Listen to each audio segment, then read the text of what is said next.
My boyfriend of 4 months retaliated against me because I went out with my close friends until morning. He did this by calling me while he was having friends with benefits time. Time has a tendency to curve around our feelings. Even though Ethan and I have only been dating for 4 months, the spectrum of emotions we have shared makes our time together feel both very short and shockingly lengthy. He studies architecture while I study graphic design at Crestwood University. We are both sophomores. Due to our mutual passion for design, we initially met in a freshman seminar. From the beginning, our talks were smooth and conversational, discussing our studies and aspirations for the future. We would frequently have coffee while surrounded by class models and sketches. In those early days, our relationship felt natural and easy. We spent many nights discussing our projects and ideas, which I always found enriching. Ethan's background was quite different from mine, particularly his strong Catholic faith and conservative views, which initially I found intriguing. He was upfront about his past and his values, including his limited experience with relationships and his decision to mostly save himself for marriage. However, as we moved past the honeymoon phase of our relationship, I began to feel the weight of our differences more acutely. His traditional views, which I once admired, started to feel restrictive, especially around topics of intimacy and personal freedom. He had been very open about his conservative approach to relationships, but this openness sometimes made me uncomfortable and skeptical about how it would affect our relationship. Our first major challenge came when I committed to a major group project with my friends from the graphic design program. The project, named 50 Specimen Shapes, was an ambitious plan to create 3D models for various abstract shapes, combining artistic flair with scientific precision. As the deadline approached, my team decided to pull an all-nighter to finish our work. I was excited about the project and shared my plans with Ethan, hoping he would understand the commitment it required. Instead, his response was cooler than expected. He seemed uneasy, not just about the late night, but also about me being deeply involved in something outside of our relationship. His discomfort seemed to stem from his religious beliefs, which made him wary of the unpredictable nature of creative projects. His reaction left a coldness between us. As I prepared for the night, there was a noticeable tension in his goodbye that evening, and even his hug felt forced. It made me wonder if our relationship, built on such different foundations, could really last. Despite this, I headed into the project night full of anticipation but also concern, not realizing that the events of the evening would test our relationship even further. The day leading up to the planned all-nighter with my friends was a typical Thursday, marked by the usual rush of classes and the added buzz of creative energy that always seemed to spike as deadlines approached. I had spent most of the afternoon in the studio, putting the finishing touches on my part of the project, my mind racing with adjustments and improvements. The vibrant atmosphere was contagious, everyone throwing ideas back and forth, our workspace a testament to weeks of hard work and chaotic creativity. I checked my phone intermittently, noting the absence of any messages from Ethan. It was unusual, given that we often exchanged quick updates or words of encouragement throughout the day. Deciding to break the silence, I sent him a text, hoping to lighten his mood and possibly share some of my excitement. "Hey, busy day here, but looking forward to tonight. Wish me luck. Smiley face." I typed, hoping the smiley face would bring a smile to his, too. The reply came just as I was gathering my things to leave the studio for a quick dinner before the evening's marathon. "Good luck. We need to talk when you have a moment." The message read, void of any emojis that might hint at his mood. The brevity and tone of his text sent a small wave of anxiety through me. It was not what I had hoped to read, especially not today. Dinner was a rushed affair at a nearby cafe, where I sat alone with a sandwich and a cup of too-strong coffee, mulling over Ethan's message. The cafe was cozy, a little nook that served as a frequent escape for me from the campus hustle. Today, however, the warmth of the cafe did little to ease the chill that had settled inside me. Returning to my apartment briefly, I found Ethan waiting for me. His figure lounged against the doorway of our small shared living room, an unmistakable tension in his posture. As I stepped inside, the look on his face was serious, more somber than I had seen in days. "Hey, you're home early," I said, trying to sound cheerful. Ethan just nodded, his eyes following me as I dropped my bag and took off my coat. "We need to talk about this project night of yours," he began, his voice steady, but with an edge that immediately put me on guard. I don't understand why you need to spend a whole night working on this with your friends. Doesn't seem like it's just about the project. His words stung, more so because they echoed a deeper distrust that seemed to have been growing between us. It's just a project, Ethan. It's important for my course, and you know how these things go. We all push at the end to get everything perfect, I replied, trying to keep my voice even. Ethan crossed his arms, his brow furrowing slightly. It's always about the project, isn't it? Or something else? I feel like you're slipping away, doing all these things without me. And tonight it just feels like you don't want me around. I sighed, feeling the weight of his words and the widening gap they represented. This isn't about not wanting you around. This is about me needing to do this for my degree, for me. I thought you understood that.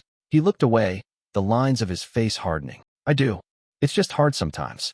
I miss how it used to be with us. There was a sadness in his voice that pulled at me, a reminder of simpler times when our biggest concerns revolved around which movie to watch or what dessert to share on a Saturday night. Now, standing in the dim light of our living room, those days felt like distant echoes, overshadowed by the growing complexities of our relationship. I miss that too, I admitted softly, the distance between us feeling more profound in the silence that followed. Dinner ended with an uneasy truce, the issue temporarily set aside, but the tension lingering like a stubborn fog. As I grabbed my things to head out, Ethan's voice stopped me at the door.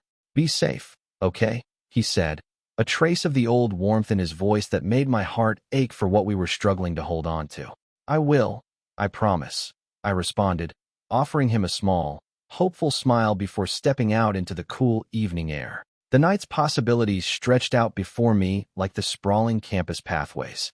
The excitement for the project was still there, but now it was tinged with a poignant mixture of concern and longing for the relationship I was still learning to navigate. The night of the project was set to be intense, a blend of creativity and chaos as we worked against the clock. My friends and I had booked a study room in the university's main library, a space often reserved for late-night cram sessions and collaborative projects.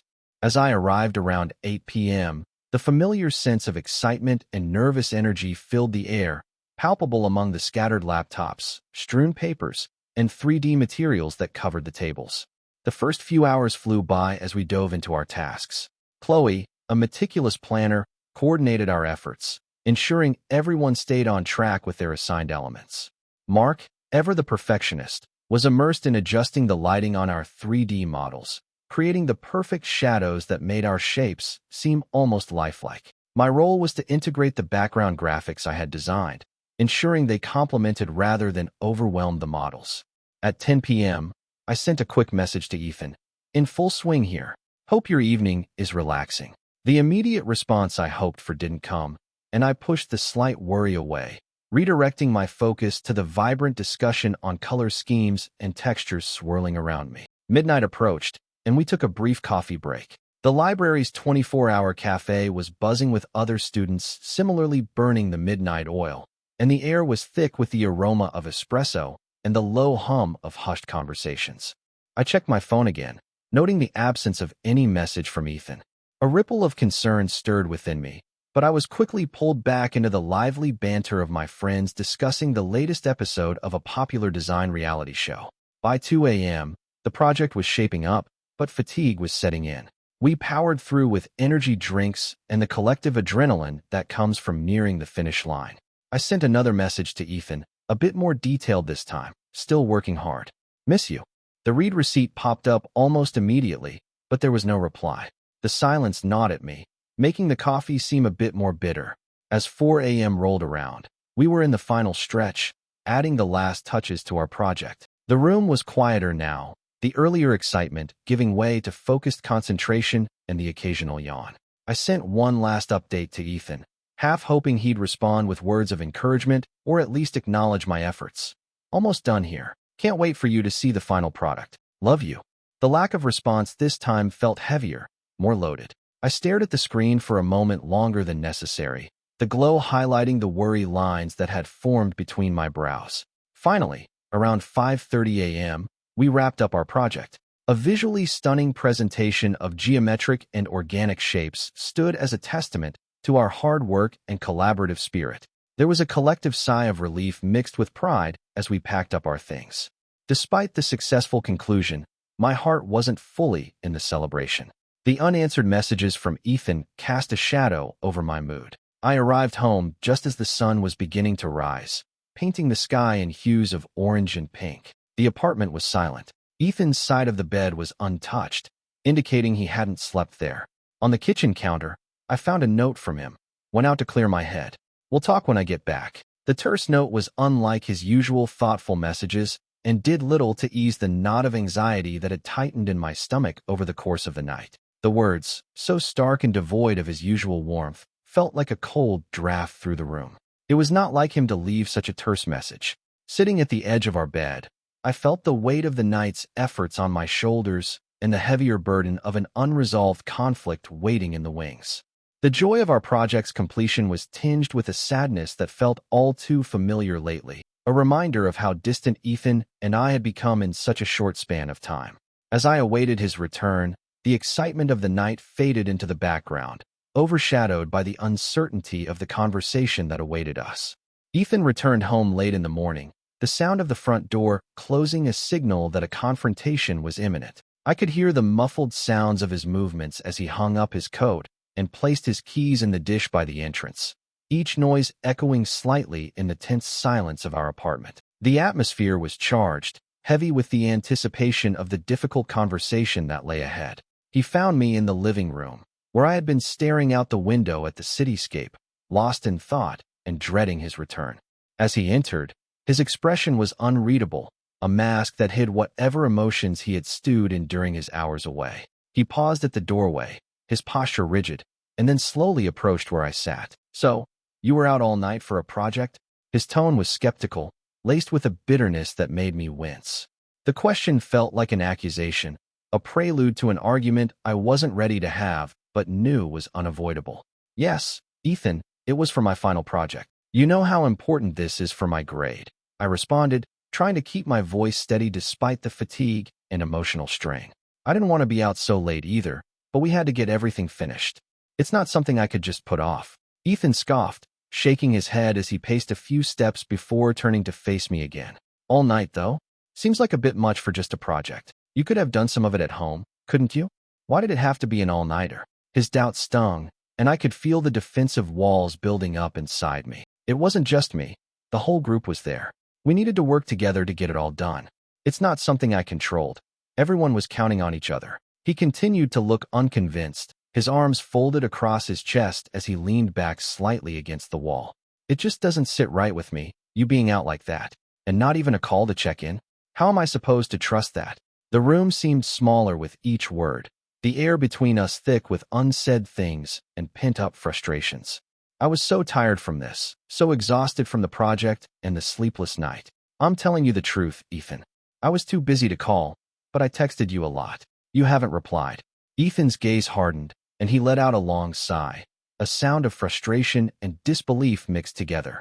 I don't know. It just doesn't feel right. Something about this doesn't add up.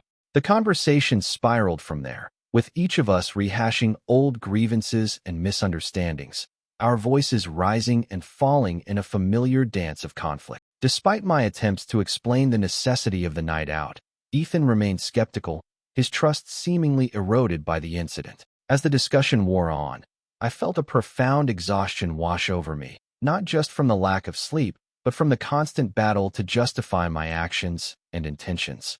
It was draining, this feeling of having to defend my commitment to both my education and our relationship.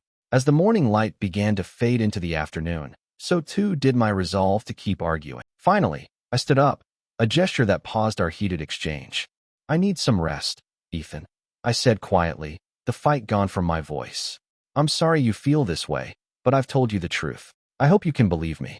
Without waiting for his response, I turned and headed towards our bedroom, leaving Ethan in the living room surrounded by the silence that quickly filled the space I had vacated. The unresolved tensions remained, a silent specter in our home. As I closed the bedroom door behind me, seeking refuge from the turmoil and a few hours of much-needed sleep. As the soft hues of dawn broke through the night, I anticipated a quiet morning to unwind after the intense project session. However, my phone's sharp ring cut through the stillness of our apartment, startling me. It was Ethan. Given the hour and the strained argument from earlier, I braced myself for a difficult conversation, but nothing could have prepared me for what was about to happen. Hello. My voice was groggy, tinged with sleep and anxiety. The sounds that met my ears were not words but moans, distinct, unmistakable sounds of intimacy. My mind raced as I tried to process the audio assault. Confusion gave way to a horrifying realization as Ethan's voice came through the line, breathy and cruel. "I wanted you to hear what you've been missing," he said, a hard edge to his whispered words. The background noise didn't subside. It was clear he was not alone. The shock hit me like a physical blow, knocking the air from my lungs. My hand trembled as I held the phone, my heart pounding with a mixture of anger, hurt, and disbelief. How could the man I loved subject me to such a deliberate act of humiliation and spite? There was a pause, a soft shuffle, then Ethan's voice again, colder this time.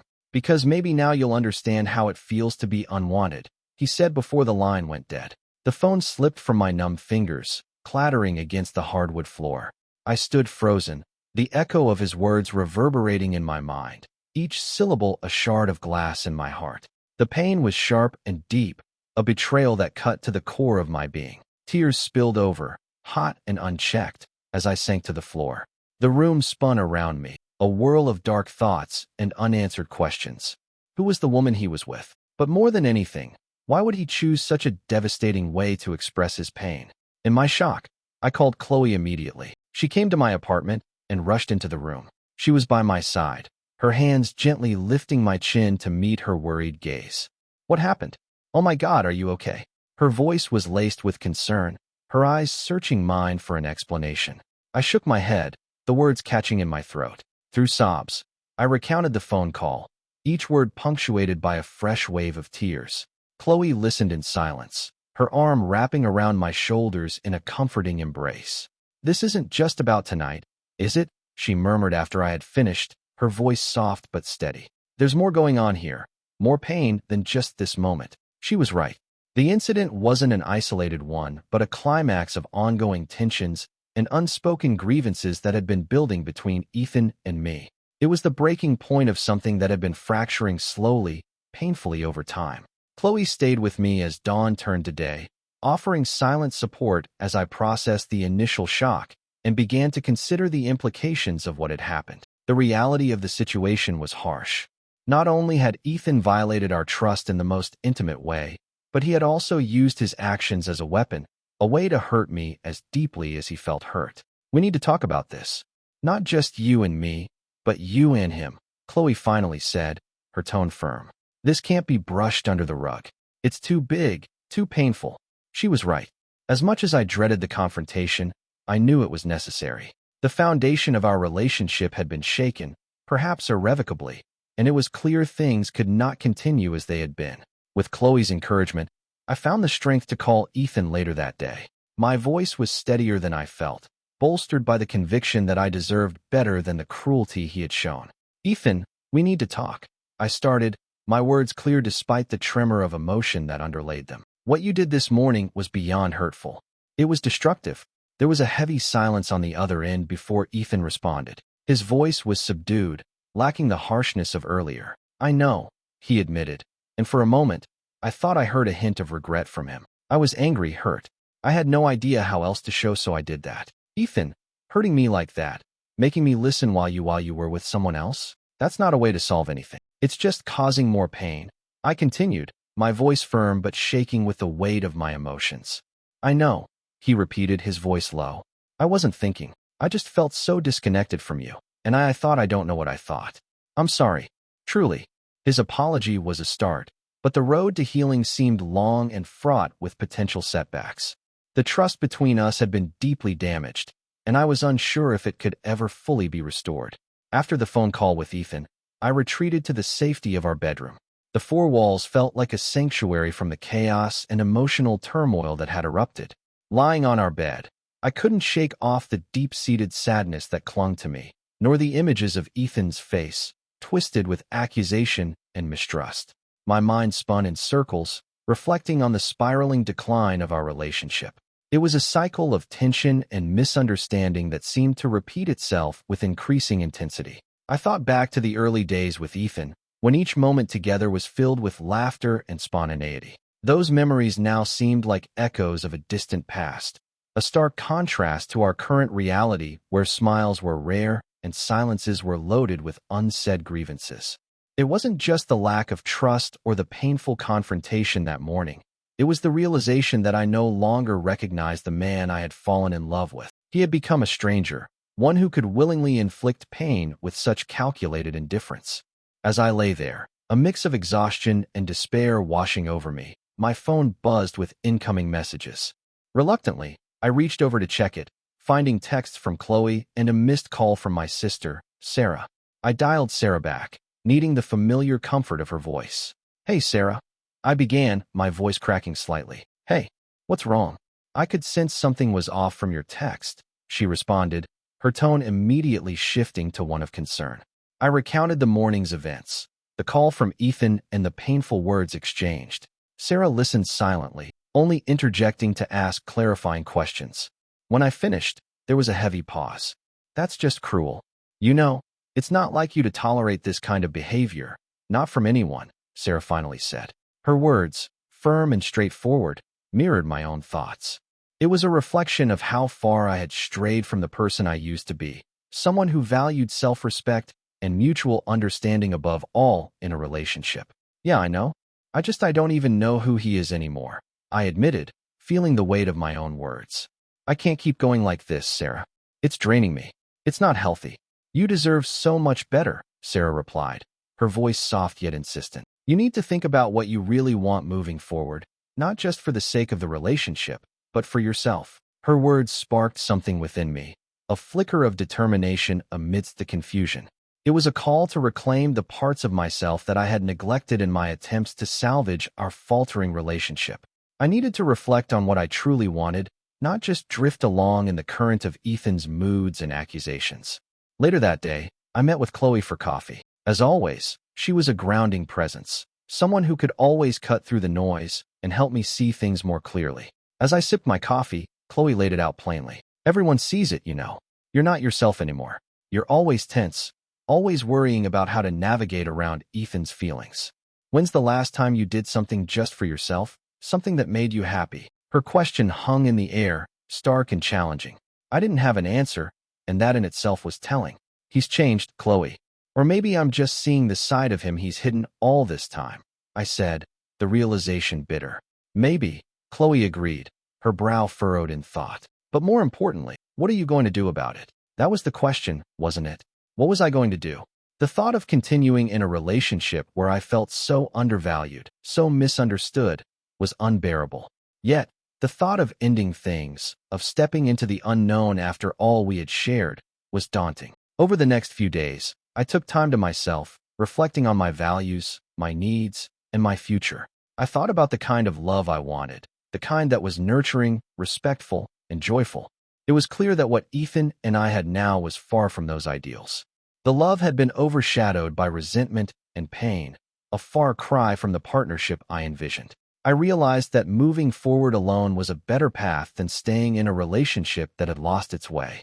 It wasn't just about finding happiness, but about preserving my self-respect and rediscovering the strength I had before the relationship consumed me. With a heavy heart but a clear mind, I decided it was time to end the relationship with Ethan.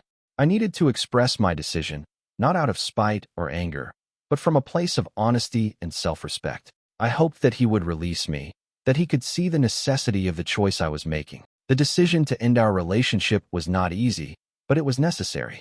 It was a step towards healing, towards reclaiming the joy and peace that had once defined my life. As I prepared to have that final conversation with Ethan, I felt a mix of sadness and relief. Sadness for all that we had lost, and relief that I was finally taking a step towards a future where I could be myself again, free from the shadows that our love had become.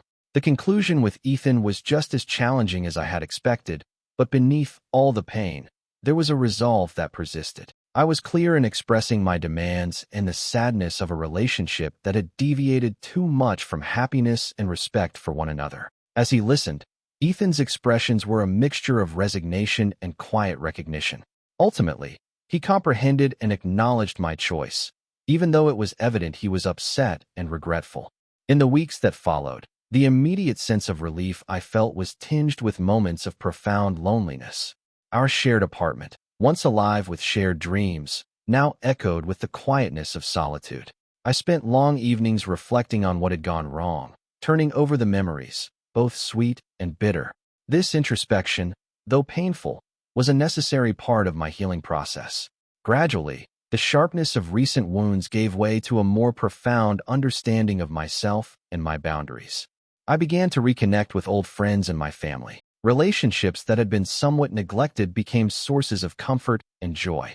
Their support was instrumental in rebuilding the sense of self that had been eroded in my efforts to save a failing relationship. The knowledge I gained from this period of my life was priceless but difficult to acquire. I came to understand the value of being honest and open with myself as well as with a partner. I realized the danger of compromising too much and losing oneself in the attempt to keep others happy. I made a self-promise to put emotional fulfillment and respect for the other person before my dread of being alone in a relationship. As I move forward, the scars from this experience remain, but they are a testament to my resilience. They remind me that I have the strength to face difficult truths and make tough decisions, that I deserve to be loved fully and without reservation. The journey of reclaiming the joy and peace I once knew is ongoing, but now I walk it with a clearer vision of who I am and what I truly value in life and love. I appreciate everyone listening to and reading my story. I have removed it from the platforms where I published it since I believe the details of what he did should not reflect poorly on my accounts. The only page I want to share this tale on is this one. Please leave a comment after hearing the story so I know what everyone thinks. I'll probably read it several times over. I want to thank you again for bearing with me as I confessed,